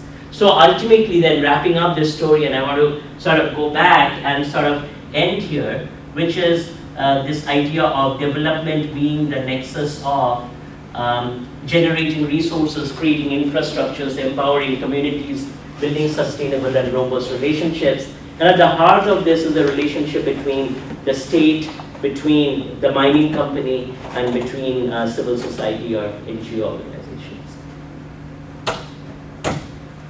One question I had was, this is a specific example from the mining industry, right? And extractive industries in general have a tough time with sustainable development. And that's where the reimagining future stuff comes. But when I hear you talking about partnership amongst, and so this is broader, not just extractive industries, partnerships between business, government, and civil society. There have been successful partnerships, right? So from a research perspective, when you look at the broader spectrum, like Jeff just said, it's one thing to sensationalize one story. Definitely not just Vedanta, but the entire mining sector or extractive industries, or what we call the sin sector, for instance. Cigarette company trying to get socially responsible, alcohol company trying to get socially responsible. That's a whole different set of challenges. But there are a whole lot of other companies where sharing responsibility, so to speak, is possible and happens. For instance, electrification projects, water, what we call last mile connectivity. Companies that work in deserts where government connections, say water pipe connections, just don't make it to that last village. It's probably just the last couple of miles. But a company that's operating there might decide to just get into that as part of their CSR. Yes, and they do it. See, I will use water to engage because I think water is a great place. I would say that public-private partnership, again, you might argue, and we might disagree that water maybe is not a sin sector. I would argue that it is a sin sector because the framework of public-private partnerships, if you think about the Cochabamba water struggles, if you think about Rio Tinto again, owning up so much water and water pathways, that public-private partnership becomes a way for the private enterprise to take the water and to turn it into a private commodity and to transact That's a different issue. That's bottling water. No, this I'm saying is laying the last bit of pipeline so that people can get water in their homes. It's about electrification, for instance. But why should electrification be a private enterprise when the state has so many crores, if you think about India, of rupees in accumulated value? Why should that not be the realm of the state? And if a private company comes into the sector of electrification, does it then open up that sector to private economy? It's not a robust economy. Yes, indeed, because there are plenty of examples where this is a specific example of a company in the power sector that actually partnered with the government and NGOs and set up, they brought, I don't remember, it was a generator or something where they brought in electricity to their, and this was just their corporate social responsibility thing that they tried because they don't even have operations in that area. Their center is in Delhi, but this was in Rajasthan, I think, because solar power thingy. And so they were trying to tap and bring electricity to the villages, and it worked just fine. Mm-hmm. So that, to me, is corporate social responsibility. And that's where partnerships do work. Definitely not in all cases, but whenever we talk about PPP, I think it's not all black, nor is it all white. There are shades of gray, but there are shades of gray. It's not always, example. So there's no partnership, right? They're just going and giving solar land. No, they can't do that. And they need to work with the government. But even education is a different story. But same as electricity or same as access to power, why should the state not play its role in publicly securing access to electricity and making sure that everyone has, so the state has failed. Yes. In a country where you have a certain coterie of population that hold most of the resources. So in that sense, what I'm saying is the public-private partnership fits exactly into that rhetoric where it is the state failure. So you look at the, I'm doing an analysis of the McKinsey reports. And McKinsey reports are big into this because they are using precisely PPP to say that all these sectors can now be privatized because the state is a failed. Why? But if you really look at it, the Indian state, I don't think is a failed state. You see, there are sectors again within the education, the Anganwadi system. These are examples of the state enterprise where it has worked. Exactly, Mohan. I'm not saying that it's a failed state. In fact, when I spoke to all these people who were engaged in PPP, for instance, the language they used were things like lending a helping hand plugging loopholes in the implementation. It's not taking over, or they don't want to do that. Why on earth would they want to spend their own? Because it's a market. And the middle class likes. No, it's not a market. It's not. I mean, in this case, yes, right? But not in all these cases. Education. Why on earth should a company get into a government school and supply midday meals? Why should they? Because they need workers. Oh, come on. No, they have a why nice would image, a right? specific company do that? There are plenty Because, of other companies okay, do I that. have, The government can do that. so in my book I have a chapter on this where I would argue that you take Food and Agricultural Organization, FAO, right, and World Food Fund, that it gets exactly with private companies to get into these sectors, to get into the midday meals. You know why? And you're going to laugh at this. Because that becomes the channel to co-opt that population and to disseminate through that all these, what are the DSMs called, the food nutraceuticals. Have you seen these things that are packaged? Are you familiar with that? The nutrient thing is. So now that is a whole new sector, where that's a sector of innovation where you have these companies that are coming out to innovate on genetic technologies and food modification technologies They try to through midday meals. So that's a good. So you see, I don't think I'm being too cynical when I say that this becomes a. Do you think I am? I think to some extent I agree with Dutta that this example is very blatant, right? This is almost like a too easy target in a way. I can see it, it's very like No, this is similar to another example in Kodaikanal. I don't remember the company's name. Do you remember that? I know. These guys who put the mercury in Right. the land and then grew tomatoes for farmers as part of CSR. I mean, that's obvious, right? No one in their right senses would call that corporate social responsibility, which is exactly why CSR gets such a bad reputation. In fact, all this greenwashing and all that happens. Companies are going to the extent of what they call green blushing, where they don't even talk about what they do, because when they talk, they get so criticized. And that of course happens when there's a huge disconnect between what they say and what they do, and this is clearly a case of that. In fact, the Vedanta communications chief just quit and went on a 4-month sabbatical. Poor guy, I can imagine what it was trying to do all this greenwashing that they did, right? But that in no way detracts from the fact that there are companies that are trying to do.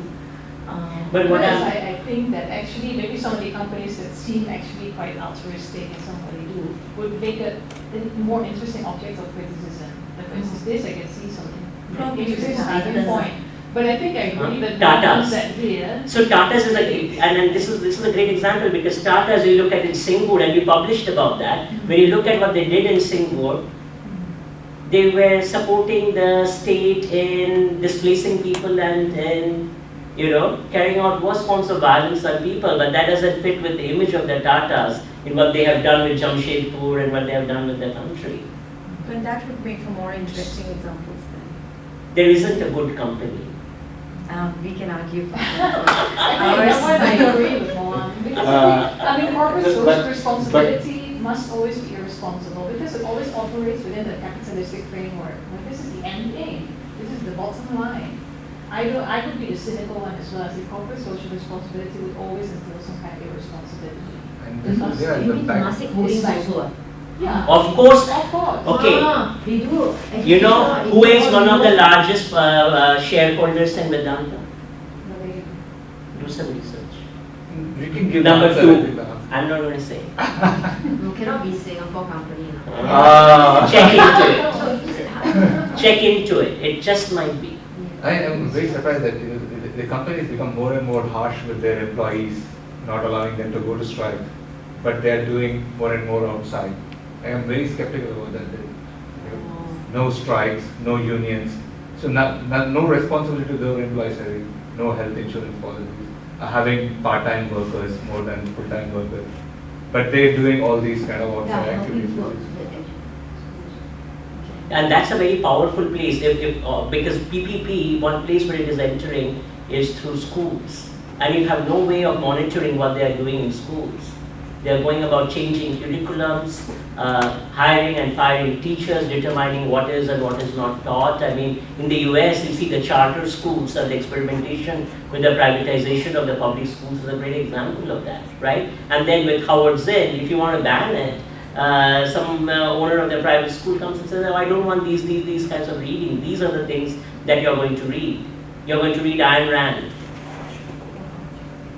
Atlas Shrugged and Fountainhead.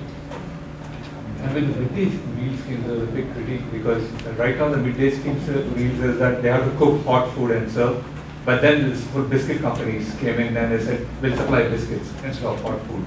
And there was a lot of this backlash from some NGOs saying hot food is much more nutritious and better. I mean, there were some deaths of some school kids because of eating this food that was cooked. So in the backdrop, there was this big pushback by some like Britannia company that will supply biscuits. Mary, do some research on, you were a journalist at one point of time. Can you do some research on Singapore Ore Exchange? What is that? Ore, O-R-E. Oreos. Ore. And what is that entity? You will find that, did you see the recent scam, the mining scam in India? So they're putting all these politicians in jail. Ajay Singh, right? That's the name of one of the politicians who is, and Samarendra was talking about that, who has been caught in these scams with these mining connections. You know where he was? In Singapore. What was he doing in Singapore?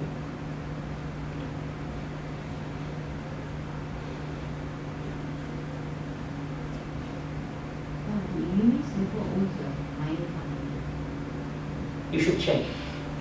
You should check what is Singapore's share in Vedanta. Does it have any share? It strikes me. You know, the last time they were looking for, Temasek Holdings was looking for a CEO, and one of the incumbents, one of the candidates then, was this guy from a South Africa mining company, Charles Goodyear.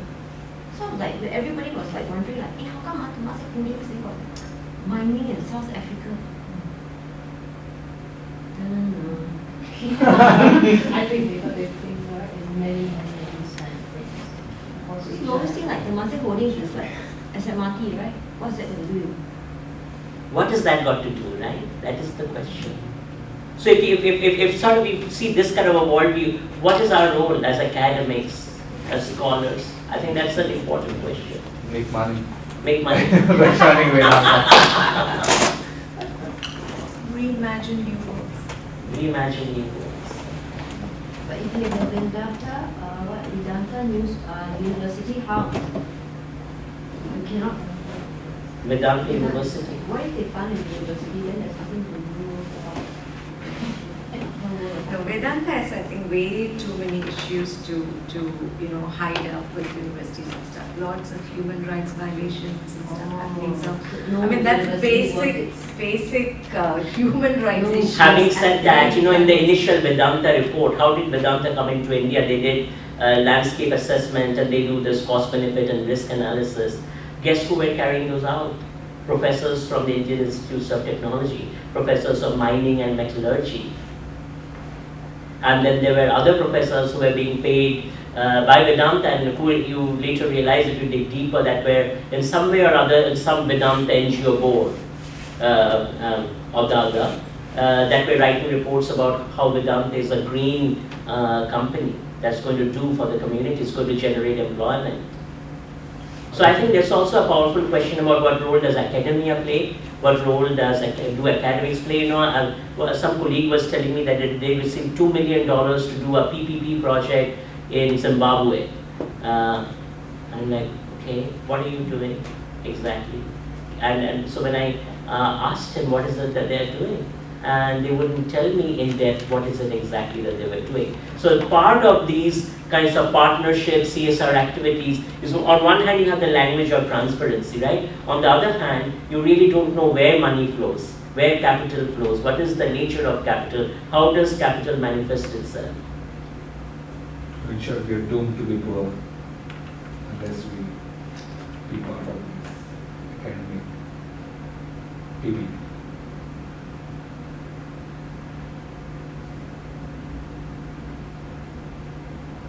Like one of the things you realize Vedanta does in the UK is it funds these schools, these Hindu schools. That's big as part of Vedanta's CSR. You know what kinds of Hindu schools are these?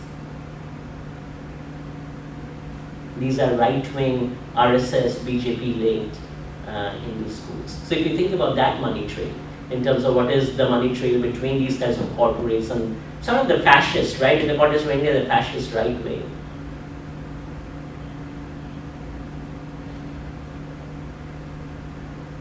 And what is the space for dissent? Try telling an Indian, okay, that and in a middle class context that, you know, these minds, we really need to think critically about what is the function of these minds. What do you think would the response be?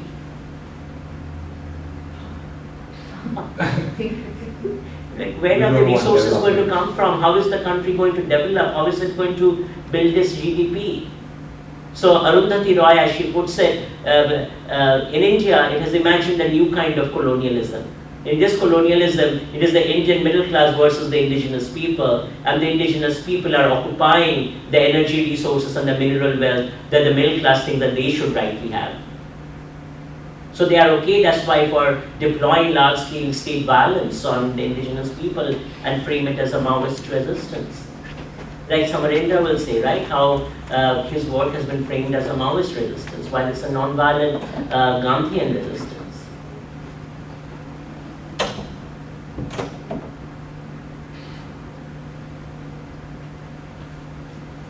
Ingrid, do you have thoughts? Say again? Do you have any thoughts? What are your thoughts? Well, so, yeah, no, I agree actually with your critique. Yeah, I think with the part, of course, that is maybe not so much part of this particular discussion is indeed where, I think it's actually your question, where is academics, does this reimagining come in, or in what ways are we ourselves, say in an institution like NUS in Singapore, educating young Singaporeans to go abroad and be part of the NGOs, whatever, in what ways are we implicated in this kind of new form of exploitation? Through this rhetoric of participation, of activity in community. I think this is sort of a wider question that I have in general in my work also. What is the purpose also of education, and what's the purpose of being a researcher or an academic? To what extent is our narratives of the discourses we employ, and just sort of having voices from the ground heard, and the way we conduct our research. In what ways does that corroborate to this kind of neoliberal framework? Absolutely.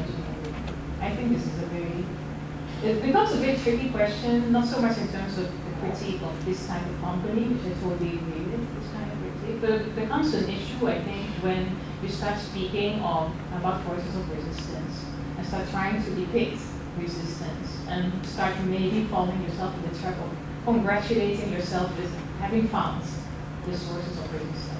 I think for me this is... That can also become part of the surveillance, right? Precisely. Yeah. Or part of that huge media landscape. I think it's really part of sort of propaganda machine. And I was,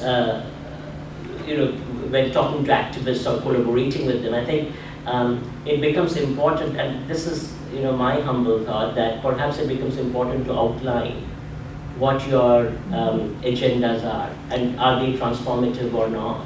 Are they so when you think about sociologists like Boaventura de Sousa Santos, talk about imagining another world and working with communities to sort of bring out those kinds of stories that imagine other kinds of worlds. What is the role of the academy? Because on one hand, you're right that you can collaborate within that grassroots context, but on the other hand, you can also be part of that marketing machinery that sells that story. To which Samarendra said something, and I think I find that really instructive, is that as an academic, can you be part of the capacity in solidarity with the community, where the community thinks of you as a resource. When you say, bottom up, we talk about culture-centered approach. I think when you do CCA work, easily you could see Vedanta, CCA being a part of Vedanta initiative in a community, right? Where you're listening to the voices of community, creating participatory spaces. But I think there are other examples though, like the work with women farmers, where the women farmers actively work toward imagining another kind of farming community that resists BT cotton. So I think the agendas, one has to be clear about the agendas perhaps. Yeah. Yes, I agree. I think it's also a matter of realizing that you always have yourself at some stake. Because it's always interested, right? The research that you do. A company may have some interest, that's why CSR is always, somewhat unethical, always egoistic. I think the same is always true also for academic research. We also come there with an interest. We are not neutral. Precisely, and to sort of acknowledge that it's very tough. I think to see where the complicity of those interests lie, that is very tough not to crash. So, again, not to become too self-congratulatory, because maybe it's true that it can be both, right? You do this kind of bottom-up grassroots thing, and that in and of itself constitutes maybe part in the end of a sort of marketing or propaganda machine. This can also become, or is it the same thing? It was wonderful to talk about bottom-up or grassroots. So this, I think these things cannot so easily be split out from one another. Just as much as maybe good companies who do some good in the country, that there is I'm pretty sure there is another side of the coin to this kind of stories, as far as academics in the same way. Where our research is always complicit with the structure. In what way? And even in what ways do we depict this kind of story? In what ways do we describe? And for what purposes? There's always also the purpose of ourselves, for our careers, and also the institution or the country that we work in. These would be always the kind of questions that I would force to ask myself. And you're right, those are, I think, tough questions, very tough questions. Yeah, because just spelling out an agenda might not capture it. And reflexivity might not tap into it. You might say, I'm going to do my journal notes and be reflexive and make that evident.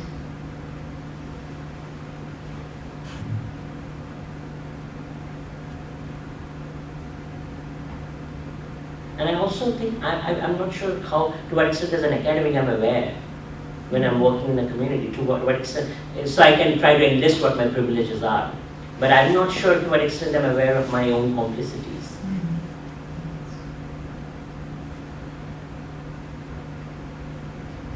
So when you imagine another world and say that we want to work in academia, because Vedanta, Samarendra was giving this kind of critique. And he was saying, I had a real letdown when I was talking to him about Vandana Shiva, and we are working on a project with, starting to converse with her about a project. And Samarendra was like, do you know what kind of branding person she is? She takes all these local community voices and turns them into the Vandana Shiva brand. And I think that was very powerful. And you should hear him talk about Arundhati Roy. I would love that. But that's the thing, right? I mean, these people may be very well intended, but the intentions may be very sound, the way they understand it. In that way, I can totally understand that an activist, like, I forget his name, gets involved in this. It sounds really similar to the kind of activism he has been doing. The intentions may be, the heart may be in the right place, but you also have those caves with good intention. And the same, I think, might be true for academics and research. It's a pity I'm missing. Yes. And he said something, because I was having this conversation with him and saying, so what do you do as an academic once you recognize this? And you can through conversations, and conversations are a great way to make you humble in that sense, right? But what do you do with it? And he was saying that you have to be very aware of the celebrity culture, and of how we become celebrities through these processes of articulating alternatives.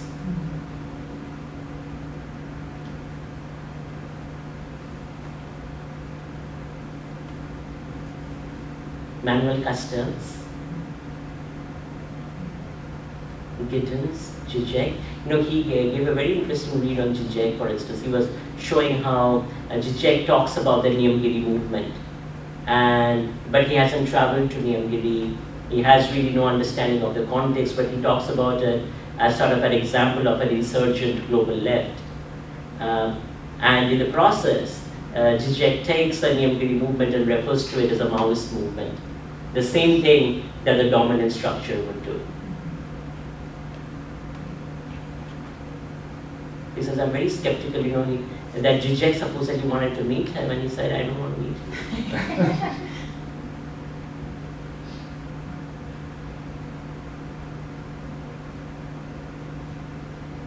This is an interesting case of personalities in a movement. How their differences can affect the movement. And then, Ingrid, also my question is, does this tie into activists? Are activists also complicitous, even as they resist? Yeah.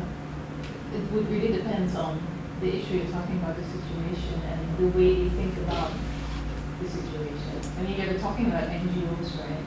So the ways in which I've seen many feminist activists, again, with good intentions, both these NGOs, maybe in foreign countries, and actually trying to empower the local brown women. And the way in which this grows can be completely implicated in the type of maybe developmental to the capitalistic rhetoric these NGOs participate in. So I've seen many activists use these type of discourses that are actually neoliberal discourses in order to empower, and also sort of neo-colonial discourses a lot. Like Stevenson's white people saving brown women from brown men. This type of discourse you find a lot with Western activists, especially going to foreign countries to help. And with Indian activists. I mean, this is part of the Vedanta story, right? The empowering the girl, empowering the woman. Yeah. So you see the same logic returning there. It's very problematic.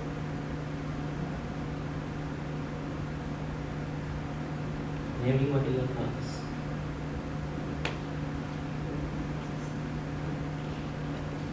How the narratives, right, different narratives are all sort of subsumed in bigger narratives, whether it's about development or national identity, new national identity.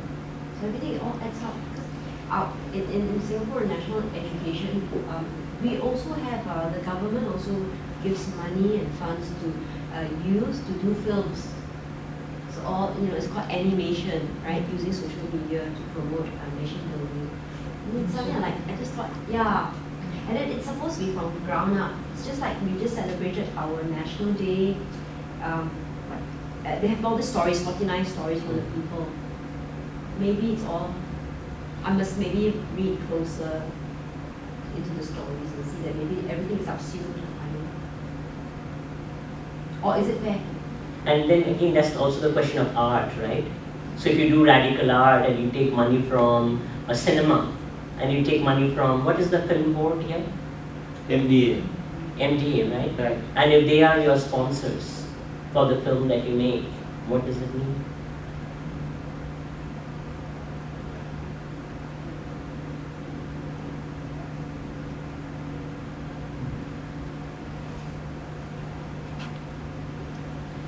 I have a question. It's regarding the activists. When you were saying activists, most of the activists somehow connected with non-governmental organizations like NGO, even remarkable people like the former president of East Timor. He was an activist. He was connected with the development agencies, and then Walden Bello of Philippines. These are remarkable people. So how could you find, if you refer to an academic activist like whatever you or Anu Mohammed in Bangladesh, or at least you can give information to the people or masses who can make you aware. Finding these kind of activists is really rare. But also I think, I would pay attention to Ingrid's voice, and what she is saying is that should not be self-congratulatory. One should not take that and say, okay, I am treading these spaces, so I'm like really carving out a radical space. Yeah, and when like Muhammad Yunus, right, as an academic activist, and you look at all the critiques, of Grameen Right. That suggests that he's very much complicit in the structure. Right. No. We know about him. We know about him. So when he came up with a theory that he would go for politics and people didn't accept it. Doesn't matter. I mean, he did a lot of development, empowered the women, because women in Bangladesh, rural Bangladesh, could earn because of his structure. But it doesn't mean that it really empowered the women. But those women, there is a question whether those women will vote for her. They didn't agree. So he couldn't come up as a third or alternatives for Bangladesh politics. No. So thus people can give the verdict. But thing is that who will show the right way or wrong way? If he is, I mean, NGO have their funding agency agenda. So if I'm an activist with some NGOs, it is Swedish, Canadian or US funded, I could say this much, I couldn't say that much. I was affiliated with one regional organization, and these organizations were not ready to make any statement about human rights violation about any specific community in Burma, because that doesn't fit in the agenda of the funders, although they are activists. So within this reality, I mean, how much people could merge with who is a real activist? And what are the agendas? Right. I will give you one story and I'll make it quick. So, you know, in my work with the Santalis, there is this one village that sort of, for the last 5 years, has been the site of Maoist resistance. So the government has curfews at different points of time in terms of who enters, who doesn't. The last few times that, you know, we have been working on a community project, the community members said, would you come with me to our local community site? This is like a large piece of land that is owned by the Santalis. So Santalis have this idea of collective land. So this is a piece of land that was owned by the Santalis. And what has happened now is that that piece of land has been taken over by a private person that owns most of the property in the area, so it's land shark. So, you know, we went to look at that place, we were taking pictures, immediately some guards came and they're like, hey, what are you doing? You get out of here immediately. But while we were getting out, what we saw are some big placards, tinted placards. So I'm like, what are these? Let's look at these. So I turned one of these, and it's a huge sign that says Swedish Women's Organization and Self-Help. So then I asked, you know, the community organizers coming with me, what is this? And so then he started narrating the story that this community land was the Swedish NGO came in with funding and gave the funding to this family that had a land sharks, to the wife of the family, to run an NGO. That's why I say the bastards, right? To run that NGO, local NGO to teach women to sew. Like the whole single direct and generate money that way. And then they said what happened is, after that happened, nothing happened, they took up the land, they got everyone's signature in the community, and then they took the land. And then they said, when nothing was happening, they went to the person and they said, what's going to happen, why are you not giving this back to us, this is community land? And he said, well, we will build a hospital. And again they came and they took signatures, they brought in another funding agency and they showed them the thing, and these were white people speaking English, and they were like, you know, these people came and did that, and they went.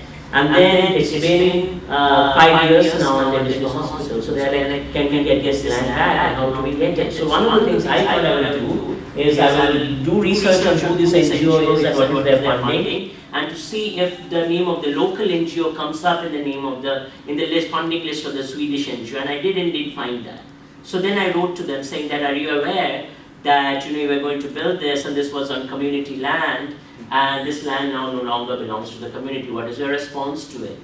No response. So then the community in the meanwhile becomes activated to say, let's get the land back and let's do a mass petition to do that. So by the time we get mass petitions now to want to get the land back, the police are saying, we will not touch it because it doesn't belong to the community. They have already signed it off to this person. for his purposes. So now it turns out that the person who the land was written into, it was someone's name, he's actually building an educational, a hostel-based teacher training college.